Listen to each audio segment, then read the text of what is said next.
Okay, in this question 2, it's actually part B, that's the lowly performed one, but I'll just quickly go through the other ones just while we're here. So the interquartile range for minimum daily temperature. So just make sure that you're selecting the right one that you do that. So interquartile range would be this number minus that. So that would be 17 minus 12. So the interquartile range will be 5 degrees. Okay, the median value for maximum daily temperature was something degrees higher than the median value for minimum daily temperature.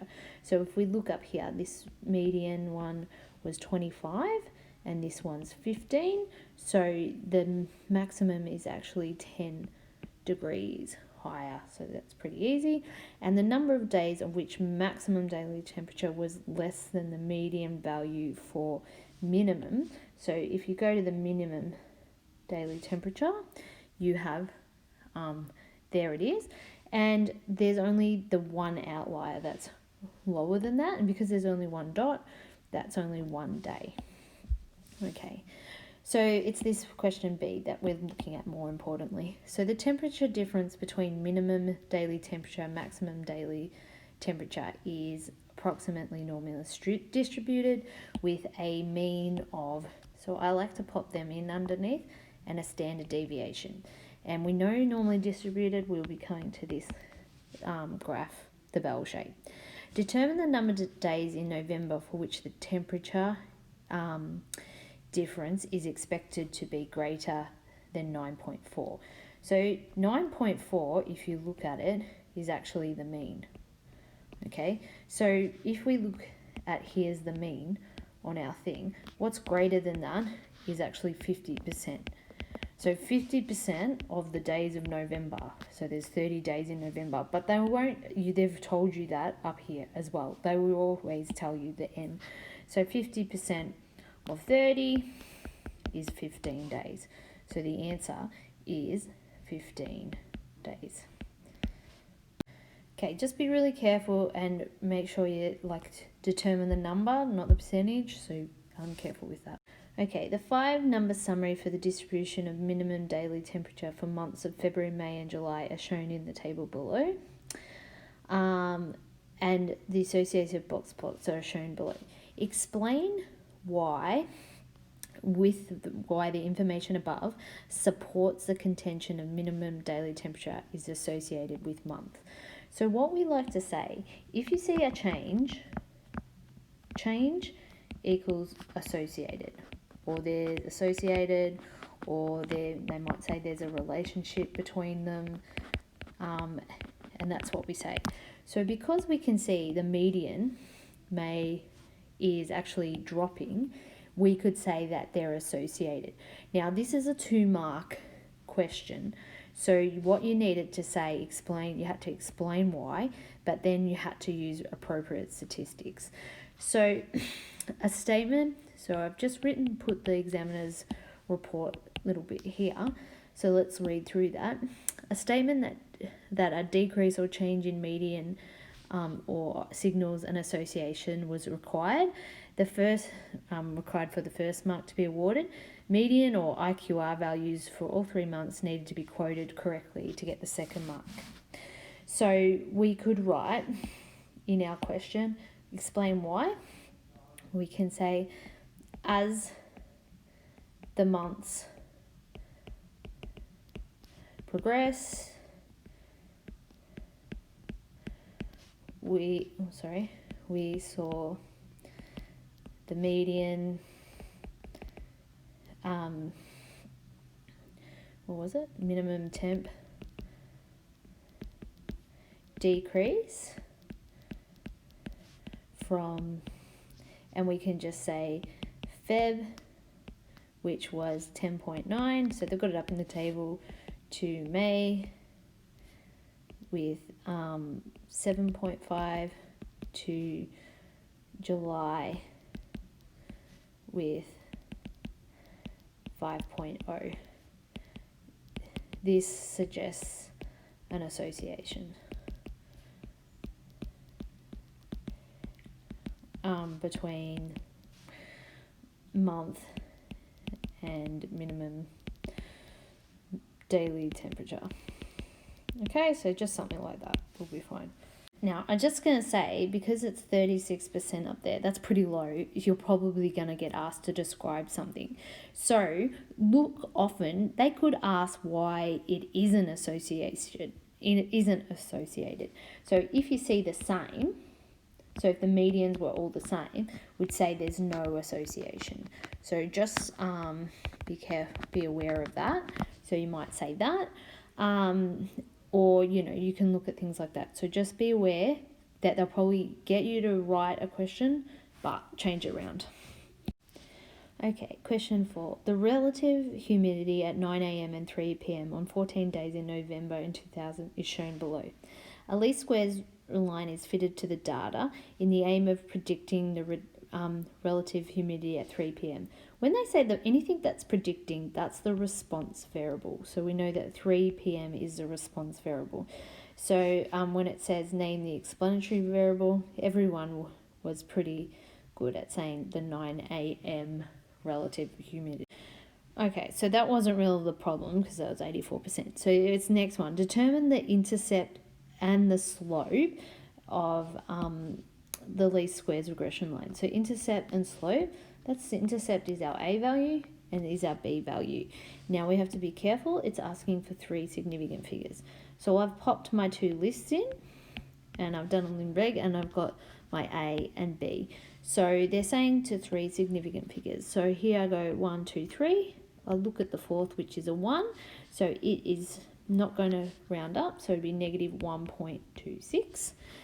In the B, I don't start counting till I have non-zeros, so 1, 2, 3. Now the 4th one is a 9, so it needs to go up, so 7.65 is the answer. Just to go over, so I think what this question is so struggling is the significant figures. Okay, so probably going to get lots of questions asking that still. Okay, this last one, determine the value of the correlation coefficient. So that's just R and to 3 decimal places. So I've actually cut that off down here. Sorry, but it ends up being 0.871.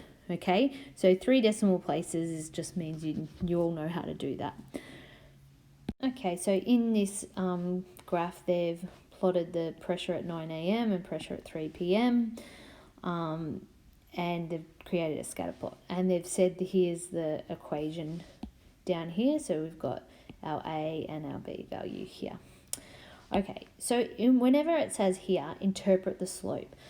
If the word interprets in there, you will have a fill in the blanks in your summary sheets. So it says interpret the slope, so here I've gone. Now I've got 2 options. I've got a positive gradient and a negative gradient. I can see here it is a positive, so I will be writing this one here. So all you simply have to do is you copy what's written, and when there's yellow, you have to change it to the question. So I'm going to write the RV for me is pressure at 3 p.m. increases, because this is a positive, by, I'm going to put the value, 0.8894. Now I'm going to put the RV units, which is that HPA, when now I'm up to the EV, which is the pressure at 9 a.m.,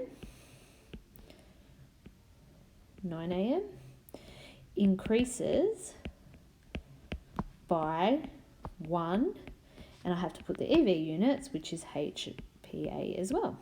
And there we go. So just to show you what I did there, this is what I changed. The yellow, that was yellow. This was yellow. That one, and this little bit here. The rest I just have copied from that, fill in the blanks. Okay, so then the next question was use the equation of the least squares line to predict the pressure at 3 p.m. when 9 a.m. So you just use this formula up there. So pressure at 3 p.m. equals 114.4 plus 0.8894 times the 1025. and it's asking, be really careful, everything should be highlighted when you're doing your exam, the nearest whole number. So when you pop that into your calculator, you should get 1023. What was it? 12. Okay, they've asked me in the prediction before, was it an example of extrapolation or interpolation? So when you look at the EV along the bottom on the axes, it's ranging from 1010, up to 1030. Okay, if we predict in here, that's inter. If we predict out here or below here, it's extra. So when they asked us to predict the 1025, well, that fell into here. So that one is actually inter. So you just pop that answer in, interpolation. Nice, easy, 1 marker. Now, the next question is more the problem with the 40%. Just determine the residual value when the pressure at 9 a.m. is 1013. So, once again, gone to my formula sheet, found residual. Residual is the data value minus the predicted value. So the predicted value, you use the equation or the value on the line,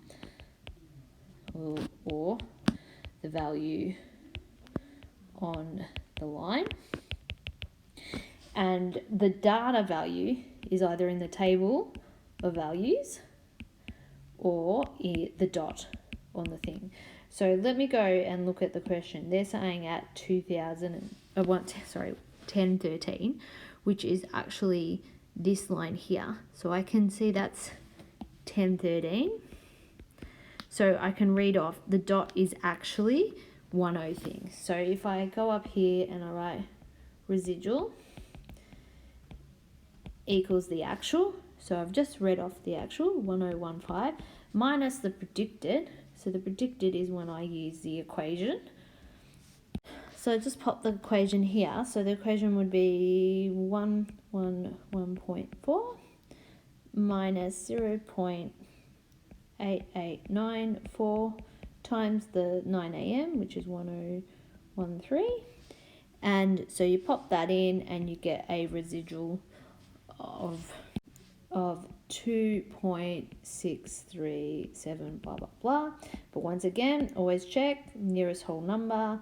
So my final answer is going to be equals 3. Okay. All right, let's moving down. So the mean and standard deviation for the 9 a.m. and 3 p.m. are shown in the table below.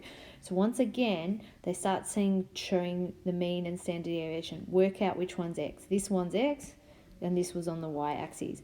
So that was the mean of x, and that was the mean of y. This was standard deviation of x and standard deviation of y.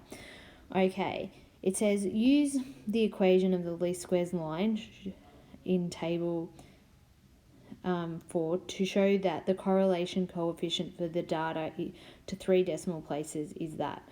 So you need to use this information to find R. Pretty much you're trying to find the R to prove that. So if you go and look in our table, we're going to use this formula because we have everything, because it said to use the least squares regression line equation, which I have. So this formula is for B, so I can use this B value again. So B was positive, so I can write 0.8894 equals, and it would have been R times standard deviation of Y, which I'm copying out of the table, over the standard deviation of 447x. And you can then go, okay, so we could have, to rearrange that, we could have said that 0.8894, this one would have come over the equal sign, so it would have been times 4.5477, and then you would have divided by this. This one was timesing, so when it moved over, it divided, so 0.1884 equals R. I think if you had this written out like that, that was fine. And you could have said that you solve it and it equals. Okay, the last part 2. What percentage of the variation in pressure 3 p.m. is explained by the variation in pressure at thing? When you see this, this is the wording for interpreting the R squared. You can see the variation. So when they're asking what percentage, pretty much all you have to do the R squared and you times it by 100. Now, they gave me R up here, there, so I just have to square that number. So I square that 0.966 squared, and that equals 0.933, and then you have to change it to a percentage. So we go 93 times it by 100, so 93.3, and it's set to 1 decimal place percent. And there we go. Okay, the biggest mistake with this question was that the people forgot to square that. That's actually the R they gave us up here, so you had to square that value, and that was the big mistake. The residual plot associated with the least squares line is shown below. The residual plot above can be used to test one of the assumptions of the nature of the association between atmospheric pressure and 9 amp. What is the assumption? So on our cheat sheet, I do have around the formula, formulas for residual. It says from the residual plot we see there's no clear pattern. So this is when you have no clear pattern in the residual. They're scattered. This confirms our assumption that it's a linear relationship. So when they're asking what is the assumption, you just say that it is a linear relationship. That's the only assumption thing we've learnt about. So that's it. And it's really important in this next question. It says the residual plot does not support the assumption and explain why. So if it does not support it, we must be able to see a pattern in the residual. So if you have a look here, it actually looks like it's following sort of like that sort of path. So they're saying that's a pattern. Even if you couldn't see, they're telling you anyway that it does not support. So you just say if it does not support, explain why, because we can see a pattern in the residual plot.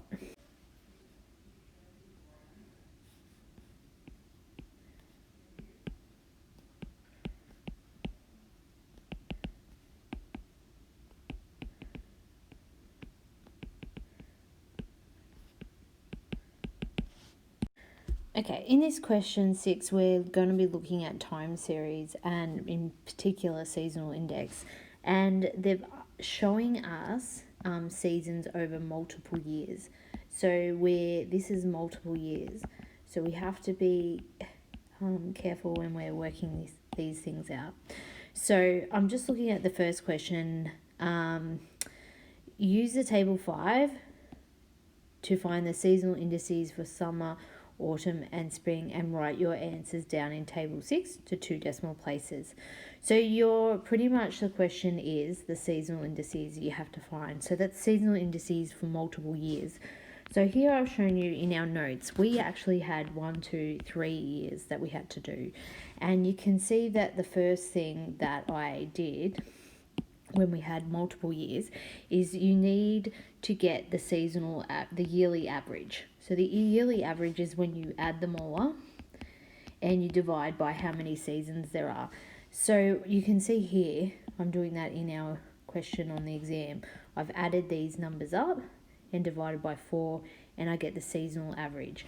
And then you do it for every year that you have. So I've done that and I get the second year average. Now, because the seasonal index is the actual over the yearly average, that's what I'm going to use to find the seasonal index for each quarter here. So you can see for the summer, I'm taking 142 and dividing it by 160. So for the seasonal index for this first year, for summer is 0.89. And then I find seasonal index for the next second year. So it's the actual divided by the seasonal average, and I get 0.9. So then to get the total summer seasonal index, I'm going to add these two together. So I'm adding this one and that one and dividing by 2 to get the average, and that's how I do that. So that's all explained over in our table that we had in our notes. So you can see I found each yearly average. Then I found here the seasonal index for each of those years. And then what I did was I added them all up and divided by 3 because there was 3. And I ended up with the average of those 3. Okay, so you had to do that. And this, it is worth a lot of, it does take a little bit of time, but it was worth 2 marks. So that's a lot. I'm thinking too, because it's 32%, we're going to see this again or something like it. So probably multiple years. So probably ideal that we have this handy in our notes. This was taken out of our notes. The next question, B, the total rainfall in each of the 4 seasons in 2017 is shown below. So we've got another year now, and these are actual figures. Okay, so that's actually what happened. It says use this appropriate seasonal index from table 6 to deseasonalize the total rainfall for winter. So deseasonalize, if we look at the formula here, is the actual figure. So I found the actual figure divided by the seasonal index, and it told me to use the ones up there. And you can see you're using one that they gave you, which makes sense. They don't want consequential marks. So I've just done that and I get the 186. Okay, so we're into the finance section now. Question 7. Phil is a builder who purchased a large set of tools.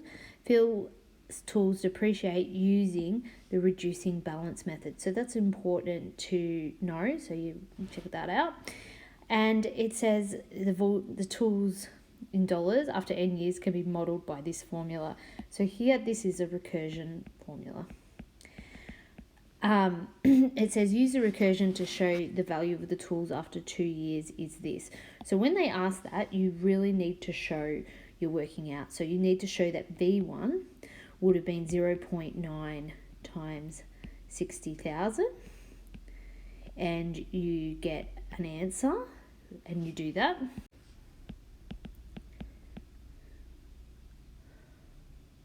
So you get 54,000, and then you need to show that you do V2 and it's 0.9 times that 54,000, which equals 48,600. Okay, so that has to be shown like that to get your marks. What is the annual percentage rate of depreciation by Phil? So that's really the per annum rate and things like that. Now, if you go and look at our flat rate, our reducing balance formula, let's go get that. Okay, so what we've done here, we've got that reducing balance formulas, and they're asking for the per annum rate, which is actually this R up there. Now we can see what we refer to as this large R, that is this number here. So if I wrote that out, I could say 0.9 equals 1 minus the rate over, now it said this was years, so I can write 1 times 100, and you could do solve and comma R and get the answer, which would have been 10%. Now it's pretty quick, you could have seen anyway that it's dropping by 0.1, and because it was in n years, that was pretty, you could have gone straight, and that probably would have been quicker. But if it's a little bit more difficult, just know that you can use these ones there. It wasn't a poorly one done, it's pretty well. So it's 66%. Okay, let's move on to the next one. Phil plans to replace his tools when the value first falls below 20,000. How many years will Phil need to replace his tools? So you probably want to use the VN formula. So what you're going to use, you want the value to be 20,000. So what I'm using here is this VN equals the R, which in this case is 0.9 to the power of n times VO. Okay, so I want the value to be 20,000. I could equal 0.9, n's what I'm trying to find, and times the initial value, which we could see up here, which was 60,000. I can then just do solve, n comma n, and we'll get that n equals 11, n equals 11 years. Okay, so that one's another one that wasn't too badly done. Okay, this last one, Phil has another option for depreciation. He depreciates the value to using a flat rate of 8% off the purchase price per annum. Let Vn be the value of the tools after n years. Now, they want you to write down a recurrence relation, and all it means is use all that, and we know that because here I put the flat rate formulas, and this is my recurrence relation, and it's using all those letters there. So let's go and fill this in. So when it tells me, I have to put VO, which was 60,000, and then I'm going to do Vn plus 1, which equals Vn minus, now I need this yellow because it's in yellow, is I need the D. Now the D is found by using the rate, which they told me there, which is 8 over 100 times VO, which was 60,000. So we end up with 4,800. So that's what D is. So I can pop it over here and fill in the blank. So, and there's my recurrence relation. So quite easy. Okay, question 8. Phil invests 200,000 in annuity. So he invests 200,000 from which he receives regular monthly payments. So he's receiving the payments. So it's reducing it because he's taking them out. So and you can see that there, it's minus. The balance of the annuity in dollars after n months can be modelled here. So what is his monthly payment? So that's pretty easy. That's just he's taking out 3,700. So that's the monthly payment there. Show that the annual percentage compound interest, so that is the per annum, compound interest rate is 4.2%. So if you go, I've gone to, this was an annuity investment, so we can see up here. Okay, so you can see in the formula that the R value that's timed in our example is here. And then this is the formula that you use to find R, and you can see that the percentage rate per annum, which is that little r, is also in there, so I could use that.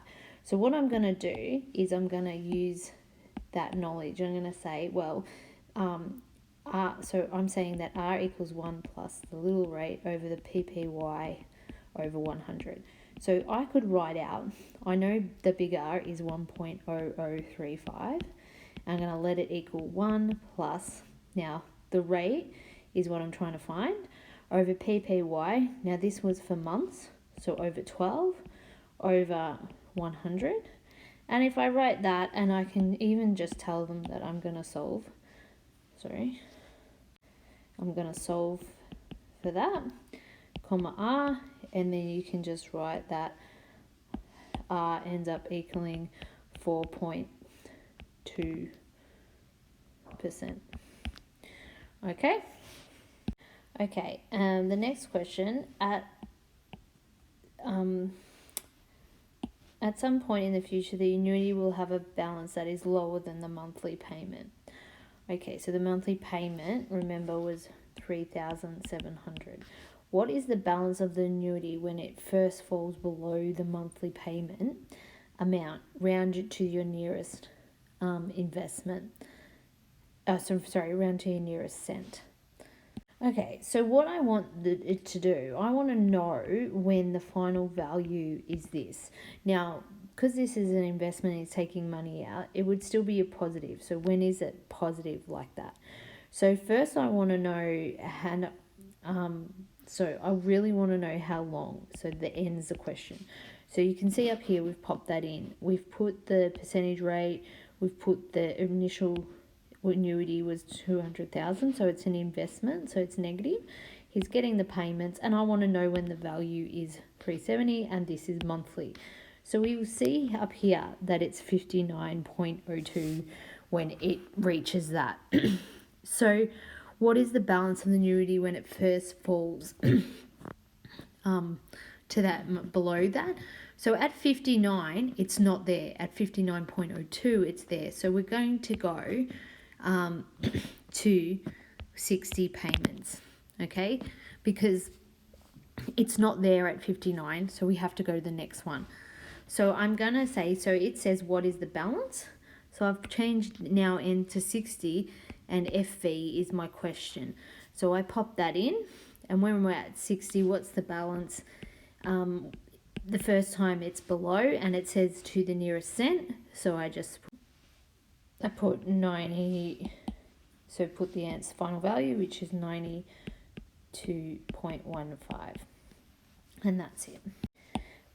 Okay, in this next question, if the payment received each month by Phil had been a different amount, the investment would act as a simple perpetuity. What is the monthly payment for this from this perpetuity? So you're probably going to try and use, well, we don't even need to use Finance Solver. When they say what is the monthly payment of the perpetuity, we're actually looking at this, it's this D. So I'm going to use that formula. So I know that D equals the rate over PPY over 100 times VO. So the rate was 4.2, and it was monthly, over 100 times the initial investment, which was 200,000. Okay, and we end up with 700. So what was the monthly payment? $700. Okay, Phil would like to purchase a block of land. He borrows 350,000, so that is PV, and it's positive to make the purchase. The interest on the loan will be charged at 4.9% per annum, so that's I. Compounding fortnightly, so that's PPY equals 26. There's 26 fortnights in a year. Now after 3 years, so that would be 3 times 26. They said the balance of his loan is this. So this is the balance of the loan. So this is FV at 3 years, and this will be negative. He still owes the bank that amount. So what are the question is, what is the fortnightly payments? So payment is the question, and round to the nearest cent. So into Finance Solver, we're going to have to use the 3 years. So 3 times 26, the interest rate is 4.9. The PV, he loaned this, so he got a positive amount of 350,000. The payment is the question. FV is what he still owes after 3 years, so we need to put that as a negative 262,332.33, and the PPY equals 26. So we pop that into our calculator and we get the answer in there, and they've said to the nearest cent, so we get 1704.03. So that's the answer I'm going to put in there, 0.03. Okay, the next question is, what is the total interest Phil would have paid after the 3 years? Round your answer to the nearest cent. So when we're working out interest of what you've paid, so it's really what you paid extra in a loan situation. So the interest is worked out by going your total payments of that period, and then you minus the drop in value in the loan. In value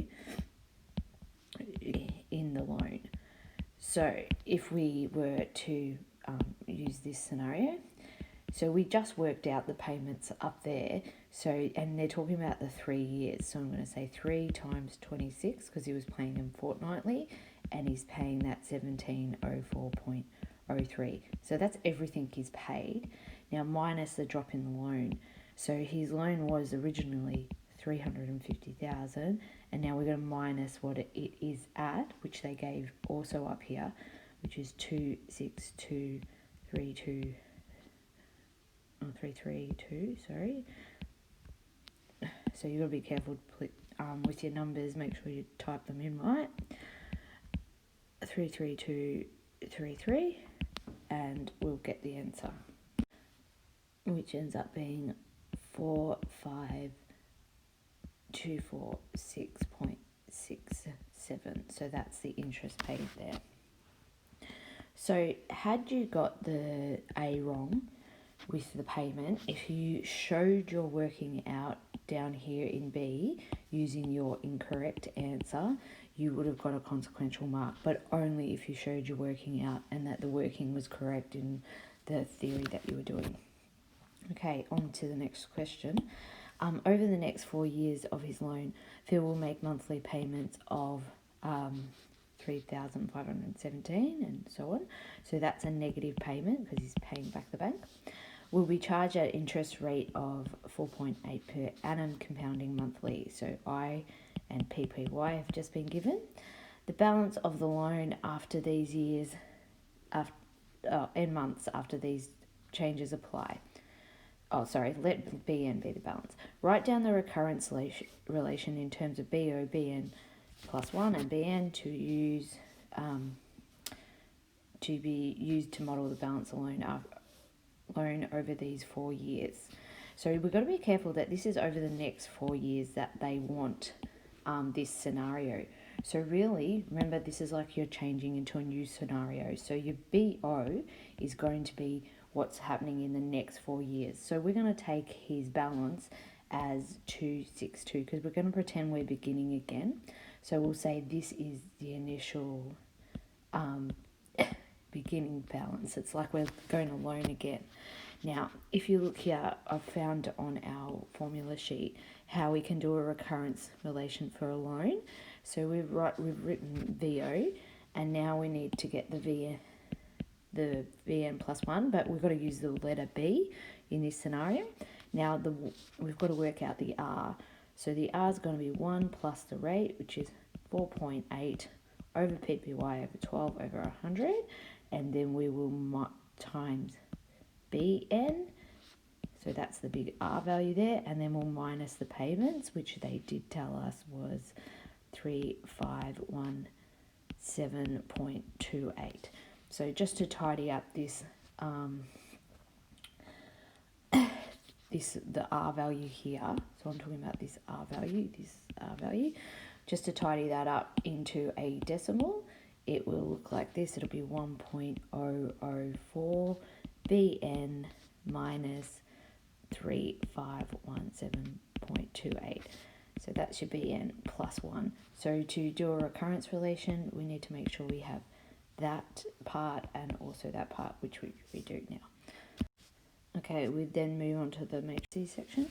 With the matrices section, although some of these are not poorly done, I just needed to do them because it leads into the next questions, and so it was easier. All right, so question 1, the car park of the theme park has 3 areas A, B, C. The number of empty and full car parking spaces at each of these areas, 1 p.m. Friday, as shown below in Q. What is the order of Q? So that one's pretty easy. Rows before columns, so that's 3 times 2. Write down a calculation that shows that the 110 spaces that 110 spaces are full at 1 p.m. So you're just adding up the full ones. So you go 50, you had to show it, so 50 plus 20 is 70 plus 40 equals 110. Another pretty easy one. I'm not sure why only 77% got the one right. Drivers must pay a parking fee each hour of the parking. Matrix P shows the hourly fee in dollars for a car park in each of these 3 areas.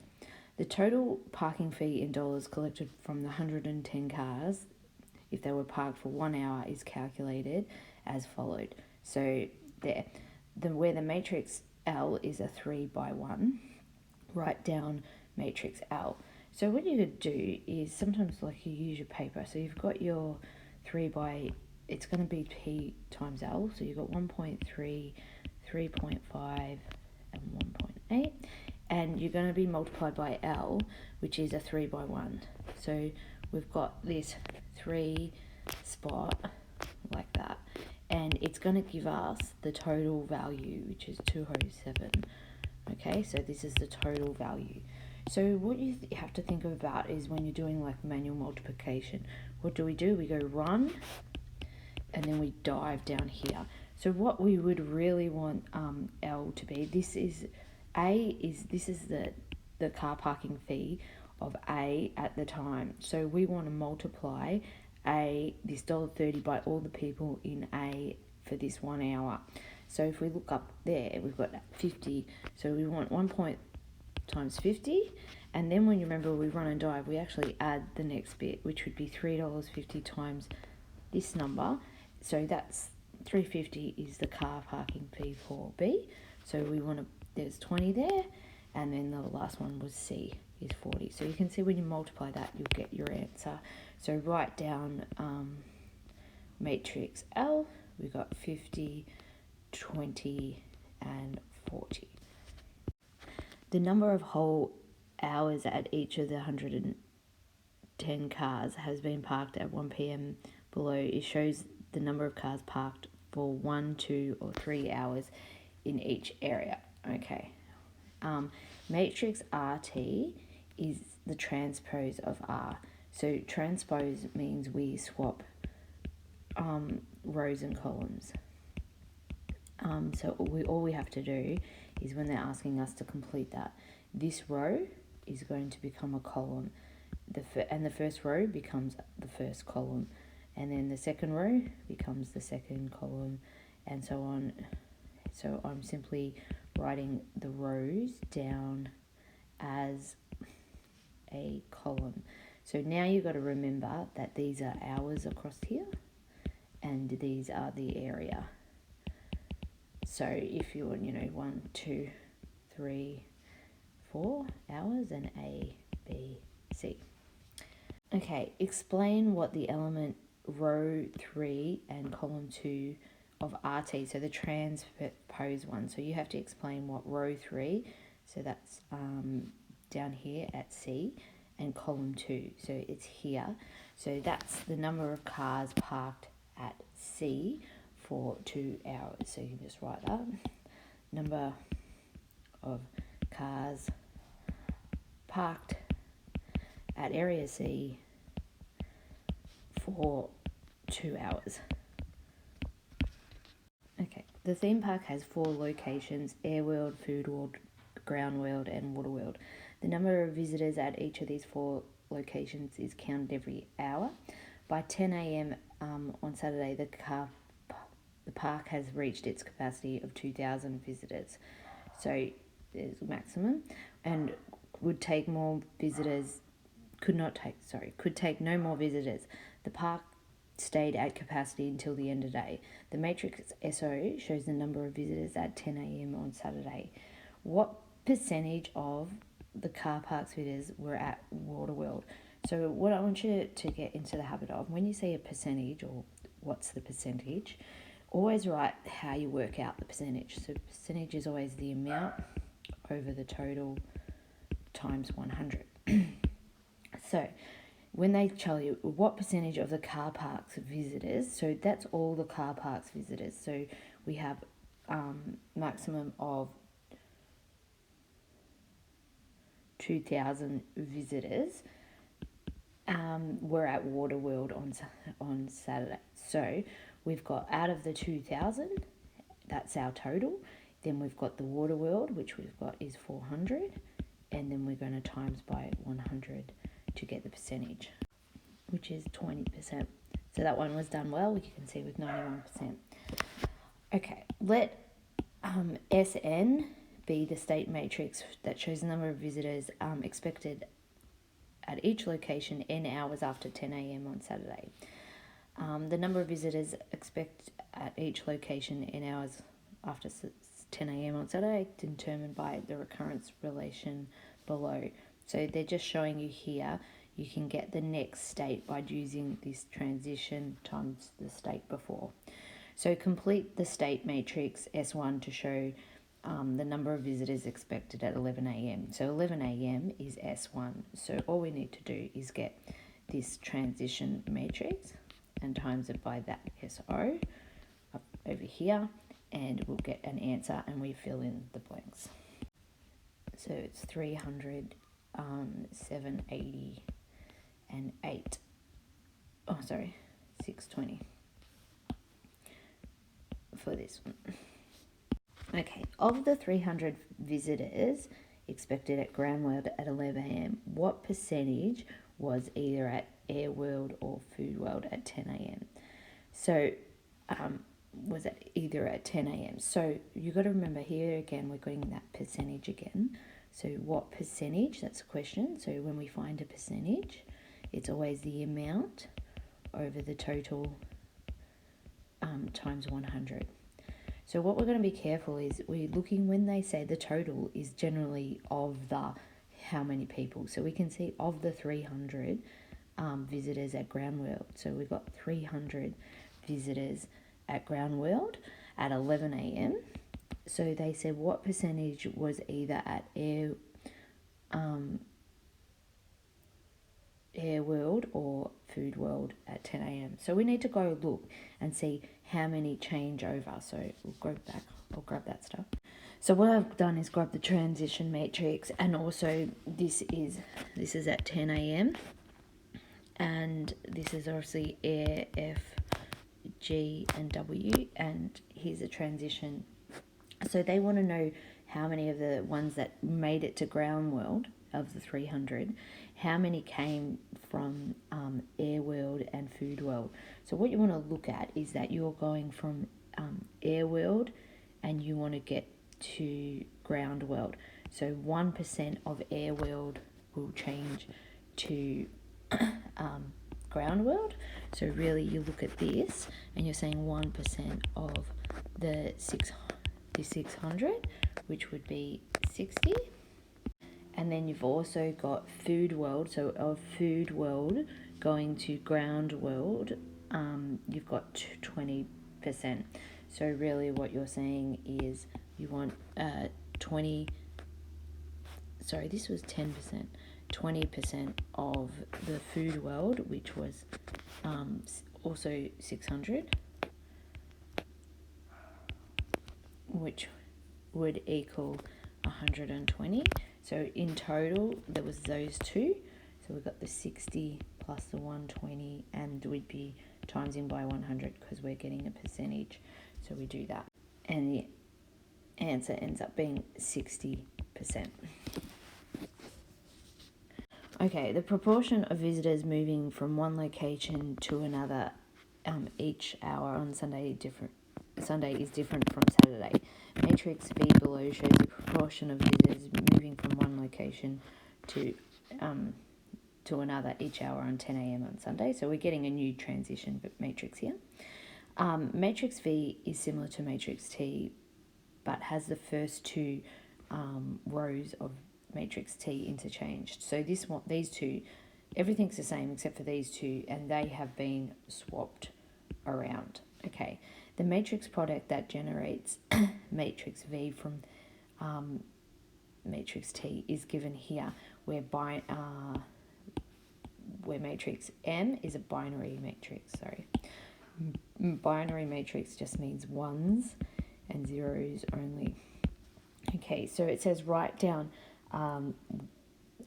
matrix M. So what I've done is I just grabbed matrix T for us so that we can see what we would do M times this T1, and it gives us this answer. So it just helps us when we think of manual multiplication. When we go run across this first row here, and we dive down there, and what it's got to give us is this answer here. So really, and because we're swapping row 1 and 2, we really only want this 3 to show. So when you only want the 3 to show, that's where you want the 1 in your binary So if I went across here, it'd be 1 times 0 times 0.1, but 1 times 0.3, which gives 0.3, and then 0 and 0. So that's how we get that answer. So then when you think about if we're doing, say, the next row, we'd go row, and we were still going down this column. So we're doing row 1, column 1, which would give us this answer, because that's row 2, column 1. That will give us that. And so we want the 0.1 to show, which is the first we want it, because we want the first one to show now. So we'll put 1, 0, 0, and 0. Now, if we were going on, we don't want the rest to change. So if we were doing row 3, column 1, we still want as normal the 1 to this third number to show. So that means we just want the 1 in the third spot, because we're just letting that one show, and then the last one we just want the 1 in the fourth spot, and that shows. So there's how we got the answer. Okay, question 3. On Sunday, matrix V is used when calculating expected numbers of visitors at each location every hour after 10 a.m. It is assumed that the park will be at capacity at 2,000 visitors. So there's no visitor there remaining. It's always 2,000. Let LO be the state matrix that shows the number of visitors at each location at 10 a.m.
So matrix R1 can be determined by the thing before. So they've shown you how to do it.